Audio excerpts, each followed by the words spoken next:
அனைவருக்கும் வணக்கம். இந்த 4 நாள் ஹீலிங் ஜேர்னி உங்களுக்கு எப்படிங்க இருந்தது? உங்க அனுபவங்கள எனக்கு கமெண்ட்ல சொல்லுங்க. அப்படி இல்லனாக்க, என்னுடைய வாட்ஸ்அப் நம்பர் பயோல இருக்கு. அந்த நம்பருக்கு உங்களுடைய அனுபவங்கள வாய்ஸ் நோட்டா அனுப்புங்க. ஓகேங்களா?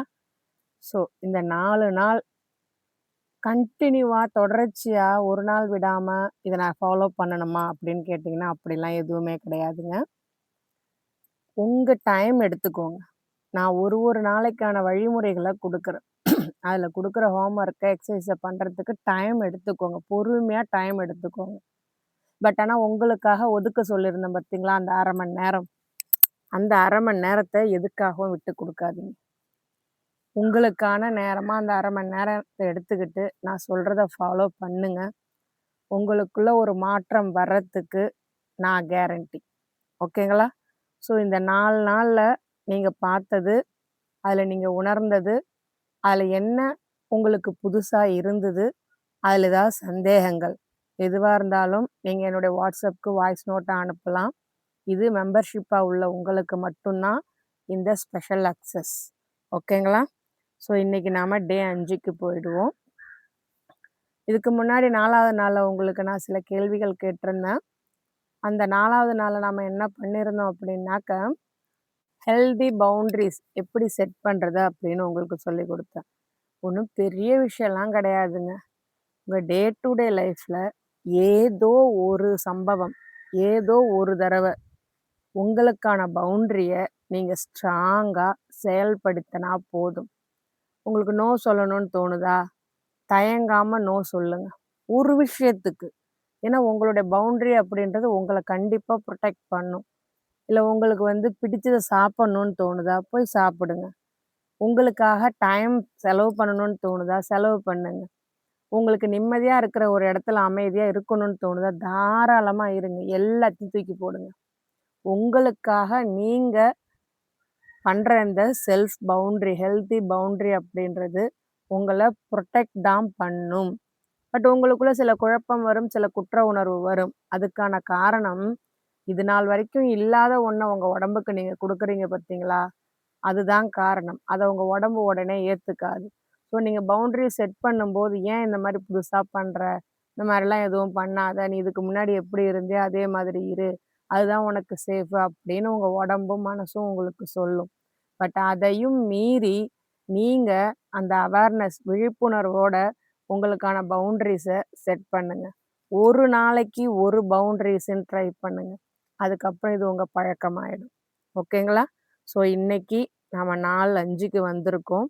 ஸோ நேற்றைக்கு நான் சொன்னப்போ இந்த நேற்றைய செஷன நான் க்ளோஸ் பண்ணப்போ ஒரு வார்த்தை உங்களுக்கு சொல்லியிருந்தேன். இன்னைக்கு நான் உங்கள ஒருத்தருக்கு அறிமுகப்படுத்த போறேன். அவரு யாருன்னு தெரிஞ்சுக்கணும்னா டே 5க்கு வாங்க அப்படின்னு சொல்லியிருந்தேன். ஸோ இப்பவும் சொல்றேன். அவர நீங்க பார்க்க தான் போறீங்க. ஆனா, அதுக்கு நீங்க இந்த எபிசோட் கடைசி வரைக்கும் வெயிட் பண்ணணும். ஓகேங்களா? ஸோ இன்னைக்கு 5ஆம் நாளுக்குள்ள போயிடுவோம். இப்போ ஒருவேள நாம வளர்ந்து வந்த சூழ்நிலையில நம்ம எமோஷனலா புறந்தள்ளப்பட்டிருப்போம். நார்சிஸ்டிக் அபியூஸ்ல இருந்திருப்போம். பீப்பிள் ப்ளீசிங் பேட்டர்ன்ல ரொம்ப உள்வாங்கி இருந்திருப்போம். அதே மாரி நோ சொல்றது சுயநலம், பாதுகாப்பு இல்ல அப்படின்னு கத்துன்ருப்போம். இதெல்லாம் நம்ம வளர்ந்து வரக்கூடிய சூழ்நிலை நமக்கு குடுக்கக்கூடிய பேட்டர்ன்ஸ். நாம அத புரியாம அது நம்மளுடைய பிஹேவியர், நேச்சர், குணாதிசயம் அப்படி நெனச்சுக்கிட்டு, அத ஃபாலோ பண்ணிக்கிட்டு, அதனால கஷ்டப்படுறோம் தெரிஞ்சும், அதுக்குள்ளேயே நாம இருக்கிறோம். ஆனா இதுல ஒரு உண்மை என்ன அப்படின்னா, அழகான விஷயம் என்ன அப்படின்னா, அதுலேருந்து உங்களால வெளில வர முடியும். அதுக்கு இந்த ஹீலிங் செஷன் உங்களுக்கு ஹெல்ப் பண்ணும். இன்னைக்கு இந்த 30 டே ஹீலிங் சீரீஸ் 5வது நாள்ல நாம பார்க்க போறது rebuilding self worth, self trust. உங்களுக்கு எடுத்ததுமே ஒரு கேள்வி. Are you worthable? உங்களுக்கு வொர்த் இருக்குதா? என்ன பதில் வந்துச்சு உங்கள்ட்ட? நோன்னு சொல்லியிருந்தீங்க அப்படின்னா, நீங்க என் முன்னாடி இருந்தா நான் உங்கள கண்டிப்பா அடிச்சிருப்பேன். ஏன்னு கேட்குறீங்களா? இந்த உலகத்துல பிறந்த ஒரு மனிதருமே வொர்த் இல்லாதவங்க கிடையவே கிடையாது. அவங்க அத்தன பேருமே 100% வொர்த்தோட தான் பிறக்குறாங்க. பட் ஆனா, அவங்க வளர்ந்து வரக்கூடிய விதம், அவங்க ஒர்த்த அவங்க ரியலைஸ் பண்ண முடியாம, அவங்க உணர முடியாம, அவங்க பார்க்க முடியாம, இந்த சமுதாயமோ, குடும்பமோ, நார்சிஸ்டிக் அபியூஸோ, டாக்ஸிக் என்வைரன்மென்ட்டோ, இல்ல டாக்ஸிக் ரிலேஷன்ஷிப்போ அவங்கள மாத்திடுது. ஓகேங்களா? அதே மாதிரி நீங்க ஒர்த் எஸ் அப்படின்னு சொல்லியிருந்தீங்க அப்படின்னா, உங்களுக்கு என்னுடைய பாராட்டுக்கள். ஏன்னா நீங்க உங்கள உணர்ந்துட்டீங்க அப்படின்னு அர்த்தம். ஓகேங்களா? ஸோ நான் இந்த அளவு உரிமையோட எடுத்து நான் பேசுறேன் அப்படின்னா, நீங்க என்னுடைய மெம்பர்ஸ் ஆயிட்டீங்க. ஹீலிங் செஷன் அப்படின்றது உங்களுக்கு எனக்குமான இன்டர் கனெக்ஷன் தான். ஸோ உங்கள்ட்டேருந்து நெறைய பேர் எனக்கு வந்து வாய்ஸ் நோட்ஸ்ல சொல்றீங்க. எனக்கு ஏதோ ஒண்ணு புடிச்சிருக்கு மேம் இந்த ஹீலிங் செஷன்ல. நான் ஏதோ பண்றேன். அது வந்து எனக்கு நான் வந்து பண்றது சரியா தப்பான்னு எனக்கு தெரியல. பட் ஆனா எனக்கு ஏதோ ஒரு மாற்றம், ஏதோ ஒரு வித்தியாசம் தோணுது. என்னமோ நடக்குது. ஸோ என்னமோ அப்படின்னு நீங்க சொல்றது தான் அந்த ஹீலிங் அப்படின்றது. ஸோ அந்த அளவுக்கு நானும் உங்க கூட இன்டராக்ட் பண்ண வேண்டியது இருக்குது. ஸோ அதுக்கான உண்மைகள நான் ஓப்பனா பேச வேண்டியதும் இருக்குது. ஓகேங்களா? அடுத்து நம்ம என்ன பண்றோம், இந்த குழந்தை பருவ காயங்கள், எமோஷனலா நம்மள நிராகரிக்கிறது, நார்சிசிஸ்ட் அபியூஸ் இதனால நம்மளோட ஒர்த் அப்படின்ற சென்ஸையே நாம இழந்துடுறோம். நாம நம்மள கேள்வி கேட்குறோம். நம்மளுடைய முடிவுகள நாமளே நம்ப மாட்டேன்றோம். நாம போதுமானவங்க இல்ல அப்படின்ற பயம் நம்மள ரொம்ப ஆட்டி விக்குது. ஆனா உண்மை என்ன அப்படின்னா, உங்க ஒர்த்த யாருமே திருடிட்டு போகல. மத்தவங்களுடைய பிஹேவியர்ஸ நீங்க உண்மைன்னு நம்பனதுனால, அந்த அந்த தப்பான நம்பிக்கை உங்க ஒர்த்த மூடி வச்சிருக்குது. அது இன்னமும் உங்களுடைய முழு ஒர்த்துமே அந்த வலிகளுக்கு அடியில மறைஞ்சு இருக்குது. மத்தவங்களுடைய வார்த்தைகளுக்கு அடியில மறைஞ்சு இருக்குது. அவங்க என்ன வேணாலும் சொல்லிட்டு போகட்டுங்க. அத நீங்க உண்மைன்னு நம்புறீங்க பார்த்தீங்களா? அந்த நம்பிக்கை தான் உங்க ஒர்த்த உள்ளுக்குள்ள போயிட்டு மறைச்சு வச்சிருக்குது. இன்னைக்கு நாம அந்த ஒர்த்த வெளியில எடுக்க போறோம். ஏன் உங்களுடைய செல்ஃப் ஒர்த் உங்களுக்கு செல்ஃப் ஒர்த் வந்துருச்சு அப்படின்னா, செல்ஃப் ட்ரஸ்ட் அப்படின்றது பின்னாடியே உங்களுக்கு வந்துரும். முதல்ல உங்க ஒர்த்த நீங்க கண்டுபிடிக்கணும். வெளியில யார்ட்டயாவது போயா? வெளியில உள்ளவங்க வார்த்தைகள் குடுத்தா? இல்ல வெளியில நீங்க அச்சீவ் பண்றதா? இல்ல வெளியில நீங்க பணம் சம்பாதிக்கிறதா? இல்ல வெளியில ஒரு பெரிய இடத்துக்கு ஒரு ஸ்டேட்டஸ்க்கு நீங்க வர்றதா? கண்டிப்பா கிடையாதுங்க. பட் ஆனா உங்க ஒர்த்த எப்படி கண்டுபிடிக்க முடியும் அப்படின்னா, நீங்க யாருன்னு உண்மையா நீங்க பார்க்கணும். அப்படி உங்க ஒர்த்த நீங்க கண்டுபிடிக்கும்போது, உங்களுடைய செல்ஃப் ட்ரஸ்ட் சுய நம்பிக்கை, தன்னம்பிக்கை ஆட்டோமேட்டிக்கா அந்த செல்ஃப் ஒர்த் கூட உங்கள தேடி வரும். செல்ஃப் ஒர்த் அப்படின்றது, நீங்க இருக்கீங்க. இந்த வாழ்க்கைய வாழறீங்க. ஒரு ஒரு நாளும் கடந்து போறீங்க. அதுல தான் உருவாகணுமே தவிர, மத்தவங்களுடைய வார்த்தைகள்லயோ, மத்தவங்க உங்கள வேலிடேட் பண்றதுலயோ, மத்தவங்க உங்கள புகழறதுலயோ, இல்ல நீங்க மத்தவங்கள ப்ளீஸ் பண்றதுலயோ வர்றது கிடையாதுங்க. செல்ஃப் ட்ரஸ்ட் அப்படின்றது, நீங்க உங்க முடிவுகள நம்பணும். உங்களுடைய எமோஷன்ஸ ஹானர் பண்ணணும். உங்கள நீங்க புரொடெக்ட் பண்ணணும். ஸோ செல்ஃப் ஒர்த்தும், செல்ஃப் ட்ரஸ்ட்டும் உங்களுக்கு ரொம்பவும் முக்கியம். இத்தன நாள் நீங்க அத லோவா நெனச்சுட்டு இருந்திருக்கலாம். பட் இதுக்கப்புறமேலுக்கு அது லோவா நீங்க நெனைக்கக் கூடாது. கண்டிப்பா நெனைக்கக் கூடாது. இந்த 2மே உங்கள்கிட்ட இல்ல அப்படின்னா, நீங்க என்ன தெரியுமா பண்ணுவீங்க? மத்தவங்கள பிடிச்சு தொங்கிக்கிட்டு இருப்பீங்க. மத்தவங்களுடைய அன்புக்காக ஏங்குவீங்க. ஒரு ஃபோன் பண்ண மாட்டாங்களா? ஒரு மெசேஜ் பண்ண மாட்டாங்களா? அப்படின்னு ரொம்ப ஏங்கிக்கிட்டு, காத்துக்கிட்டு கெடப்பீங்க. இந்த இலவு காத்த கிளின்னு சொல்லுவாங்க இல்லையா? அந்த மாரி இருப்பீங்க. ஆனா கடைசி வரைக்கும் நீங்க எதிர்பார்க்கிறது உங்களுக்கு கெடைக்காது.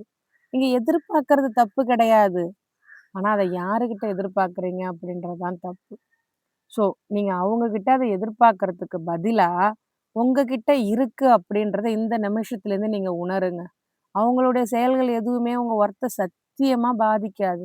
இது நாள் வரைக்கும் நீங்க பாதிக்குதுன்னு நெனச்சுக்கிட்டு இருந்தீங்க அப்படின்னா, அந்த நெனப்ப தூக்கி போடுங்க. ஸோ, இந்த செல்ஃப் ட்ரஸ்ட், செல்ஃப் ஒர்த் 2மே இல்ல அப்படின்னா, நம்ம மத்தவங்களோட வேலிடேஷனுக்காக ஏங்கிக்கிட்டு நிப்போம். நம்மளுடைய சொந்த வாய்ஸையே நாம மறந்துருவோம். உள்ளுக்குள்ள இருந்து நமக்கு ஒரு வாய்ஸ் சொல்லும். "நீ அவங்கள்ட்ட போய் கெஞ்சாத, அவங்கள்ட்ட போயிட்டு நிக்காத" அப்படின்னு சொல்லும். ஆனா அந்த வாய்ஸையே நாம நிராகரிக்க ஆரம்பிச்சுருவோம். இங்க ஹீலிங் எப்ப தெரியுமா ஆரம்பிக்கும்? நாம எப்போ நாமள நம்புறோமோ, அப்பதான் ஹீலிங் அப்படின்றது இந்த இடத்துல ஆரம்பிக்கும். சரிங்க. இந்த செல்ஃப் ஒர்த்தையும், செல்ஃப் ட்ரஸ்ட்டையும் நாம திரும்ப கொண்டு வரோம், புதுப்பிக்கிறோம், ரீகன்ஸ்ட்ரக்ட் பண்றோம். அதனால என்னென்ன பெனிஃபிட்லாம் நமக்கு கிடைக்கும்? என்ன அப்படின்னா, முதல் விஷயம், நீங்க எடுக்கிற முடிவுகள்ல அதிகமான நம்பிக்கையோட எந்த ஒரு முடிவையும் நீங்க எடுப்பீங்க. அந்த கான்ஃபிடென்ட் அப்படின்றது உங்களுக்கு மலையளவு இருக்கும். இந்த உலகமே திருப்பி நின்னாலும், உங்க முடிவுல நீங்க உறுதியா நம்பிக்கையோட நிப்பீங்க.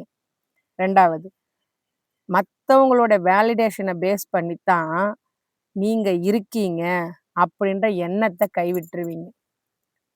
அவங்க உங்களுக்கு எஸ் சொன்னா தான் உங்களுடைய முடிவுகள் சரியானது. அவங்க எஸ் சொன்னா தான் நீங்க இத செய்யலாம். அவங்க எஸ் சொன்னா தான் நீங்க வொர்த்தபிள் அப்படின்ற ஒரு நெனப்பு இதுவரைக்கும் இருந்தது பார்த்தீங்களா? அத அடிச்சு நொறுக்கிடுவீங்க. அடுத்து, நம்ம நேத்து பார்த்தோம் இல்லைங்களா? ஹெல்தியான பவுண்டரீஸ் எவ்வளோ முக்கியம் அப்படின்னு. அந்த ஹெல்தியான பவுண்டரீஸ நீங்க செட் பண்ணணும். பயம் இல்லாம செட் பண்ணணும் அப்படின்னா, உங்களுக்கு இந்த செல்ஃப் ஒர்த்தும், செல்ஃப் ட்ரஸ்ட்டும் ரொம்பவும் முக்கியம். அதே மாரி உங்க வாழ்க்கையில பல பிரச்சனைகள் வரும். அடிச்சு நொறுக்கும். பட் எல்லாத்துலயுமே திரும்ப திரும்ப எழுந்து நிப்பீங்க. மத்தவங்க உங்கள கண்டு பயப்படுற அளவுக்கு நீங்க எழுந்து நிப்பீங்க. அதே மாரி உங்களோட ரிலேஷன்ஷிப் ஹெல்தியா இருக்கும். உங்களுக்கு கூட செல்ஃப் ஒர்த்தும், செல்ஃப் ட்ரஸ்ட்டும் இருந்துச்சு அப்படின்னா, உங்க ரிலேஷன்ஷிப் அவ்ளோ ஹெல்தியா இருக்கும். நீங்க ஒரு அமைதியான, தனித்துவமான, உண்மையான வாழ்க்கைய வாழ இந்த செல்ஃப் ஒர்த்தும், செல்ஃப் ட்ரஸ்ட்டும் உங்களுக்கு உதவி செய்யும். புரியுதுங்களா? ஸோ இன்னைக்கு நீங்க உங்களுக்காக எடுக்கிற அந்த ப்ராமிஸ், என்னுடைய செல்ஃப் ஒர்த்த யாருக்காகவும் விட்டுக் குடுக்க மாட்டேன். என்னுடைய செல்ஃப் ட்ரஸ்ட்ட நான் நம்புவேன். அப்படின்ற அந்த ப்ராமிஸ நீங்க எடுங்க. இந்த ப்ராமிஸ உங்களுக்கு நீங்களே பண்ணிக்கோங்க. இதுதான் உங்கள அடுத்த நிலைக்கு கொண்டுட்டு போகும். ஸோ இன்னைக்கான கேள்விகள பார்த்துரலாமா? ஸோ இன்னைக்கான கேள்விகளுக்கான பதில உங்க ஜர்னல்ல நீங்க எழுதணும். உங்க ஜர்னல எடுங்க. கேள்விகள குறிச்சுக்கோங்க. உங்க ஒர்த்த டவுட் பண்ண வச்ச சம்பவம் எது? அனுபவம் எது? முதல் கேள்வி. நீங்க எப்போ மத்தவங்கள்ட்ட வேலிடேஷன எதிர்பார்த்து நின்னீங்க? உங்களுக்கான வேலிடேஷன் மத்தவங்கள்ட்ட எப்போ எதிர்பார்த்து நின்னீங்க? 2வது கேள்வி. 3வது கேள்வி. என்னைக்காச்சும் நீங்க உங்கள பாராட்டிக்கிட்டீங்களா? நான் பாராட்டியிருக்கேங்க. எனக்கு ஒரு வின்னு வரும்போது கண்ணாடி முன்னாடி போய் நின்னு, "கவிதா நீ ஜெயிச்சுட்டடி, கவிதா நீ" அப்படிலாம் சொல்லும்போது, எனக்குள்ள அந்த உணர்வு அப்படி இருக்குங்க. அந்த உணர்வுக்கு அடிமையாயி திரும்ப திரும்ப வாழ்க்கையில முன்னேறணுன்ற எண்ணம் எனக்கு வந்துச்சு. நான் என்னுடைய கண்ணாடிய பார்த்து அதிகமா நான் பேசிட்டு இருந்திருக்கிறேன். ஸோ, உங்களோட எந்த குவாலிட்டிய நீங்க பாராட்டுனீங்க? 4வது கேள்வி. எந்த ஒரு ப்ராமிஸ இன்னைக்கு நீங்க உங்களுக்கு பண்ண போறீங்க? என்னோட செல்ஃப் ஒர்த் இதுதான் அப்படின்னு நான் முடிவு பண்ணிட்டேன். இதுக்கு இந்த ப்ராமிஸ இன்னைக்கு நான் எடுக்க போறேன். எதுன்னு எழுதுங்க. கடைசி 5வது கேள்வி. இப்போ நீங்க எனஃப்ன்னு முடிவு பண்ணிட்டீங்க. நீங்க நம்பிட்டீங்க. அப்போ உங்க வாழ்க்கை எப்படி மாறும்? யோசிச்சு சொல்லுங்க. நீங்க உங்க எதிர்காலத்த பத்தி யோசிங்க. நீங்க போதுமானவங்க, வொர்த்தபிள், நீங்க வேல்யூபிள், லவ்வபிள் எல்லாமே உங்களுக்கு கிடைச்சு போச்சு. அப்போ உங்க வாழ்க்கை எப்படி இருக்கும்? எழுதுங்க. இந்த 5 கேள்விகளையும் திரும்ப சொல்றேன். எந்த ஒரு அனுபவம் உங்க செல்ஃப் ஒர்த்த டவுட் பண்ண வச்சுது? நீங்க வேலிடேஷனுக்காக எப்போ யாருகிட்ட போய் நின்னீங்க கடைசியா? எந்த ஒரு குவாலிட்டி உங்கள்ட்ட இருக்குன்னு உங்கள நீங்க ஜென்யூனா பாராட்டிக்கிட்டீங்க? இன்னைக்கு உங்களுக்கு நீங்க குடுத்த ப்ராமிஸ் என்ன? நீங்க வொர்த்தபிள் அப்படின்னு நீங்க நம்ப ஆரம்பிச்சுட்டீங்கன்னா, உங்க வாழ்க்கை எப்படி மாறும்? இந்த 5 கேள்விகளுக்கான பதில நீங்க எழுதணும். ஸோ, இன்னைக்கான எக்சர்சைஸ் பார்க்கலாமா? இன்னைக்கான எக்சர்சைஸ் என்ன அப்படின்னா, கொஞ்சம் எப்படி சொல்றது? ஷையா கூட நீங்க ஃபீல் பண்ணுவீங்க இத பண்றதுக்கு. பட் ஆனா இத நீங்க பண்ணீங்க அப்படின்னா, இது வந்து உங்களுக்கு குடுக்குற ஒரு மாற்றம் உங்க ரியாலிட்டில எதிரொலிக்கும். என்ன அப்படின்னா, கண்ணாடி முன்னாடி நிக்க போறீங்க. கண்ணாடி முன்னாடி நின்னு உங்கள நீங்களே பார்த்து பேச போறீங்க. சரி கண்ணாடி கூட வேணாங்க. உங்க மொபைல எடுத்துக்கோங்க. மொபைல்ல வீடியோ இருக்குல்ல, இல்ல ஃபோட்டோ எடுக்கிறது இருக்குது, இல்ல செல்ஃபி வைங்க. உங்கள நீங்களே பாருங்க. உங்க கண்ண பார்த்து பேசுங்க. யார் ஒருத்தர் அவங்க கண்ண பார்த்து உண்மைய பேச முடியுதோ, உண்மைய வெளியில சொல்ல முடியுதோ, அவங்கள விட ஆத்தென்டிக்கான பெர்சன் வேற யாருமே கிடையாதுங்க. அது கொஞ்சம் ஷையா இருக்கும். ஏன்னா, நம்மள இதுவரைக்கும் நாம ஷேமா ஃபீல் பண்ணியிருப்போம். கில்ட்டா ஃபீல் பண்ணியிருப்போம். லோ லைஃபா ஃபீல் பண்ணியிருப்போம். ஒர்த்லெஸ்ஸா, யூஸ்லெஸ்ஸா ஃபீல் பண்ணியிருப்போம். நாம லவ் பண்ண தகுதி இல்லாதவங்க, நம்ம லக்கி கிடையாது அப்படின்னு ஃபீல் பண்ண காரணத்தினால தான், நம்மள நாம கண்ணாடியில பார்க்கறதுக்கு நாம வெட்கப்படுறோம். பட் நீங்க அத கண்ணாடிய நீங்க பார்க்க பார்க்க, நீங்களே உங்கள பார்க்க பார்க்க தல சீவ, ட்ரெஸ் பண்றதுக்கு பார்க்கறதெல்லாம் பார்க்கறதே கிடையாது. நீங்க உங்க கண்ண நேருக்கு நேரா பார்த்து பேச போறீங்க இன்னைக்கு. பேசலாமா? உங்க கண்ணாடி முன்னாடி போய் நில்லுங்க. இல்ல உங்க ஃபோன முன்னாடி வைங்க. உங்க கண்ண பாருங்க. உங்க கண்கள நேருக்கு நேரா நீங்க பாருங்க. பார்த்து நீங்க உங்களுக்கு சொல்ல வேண்டிய விஷயங்கள். நான் அன்புக்கும், மரியாதைக்கும் முழுவதும் தகுதி வாய்ந்தவ. ஓகேவா? அன்புக்கும், தகுதிக்கும் நான் 100% தகுதி வாய்ந்தவ. சொல்லுங்க. நான் என்ன நம்புறேன். சொல்லுங்க. என்னுடைய உணர்வுகள் இங்க முக்கியம். வாய் தொறந்து சொல்லுங்க. நான் யாரோ அதுதான் நான். அதுவே எனக்கு போதும். ஓப்பனா சொல்லுங்க. சத்தமா சொல்லுங்க. திரும்ப திரும்ப சொல்லுங்க.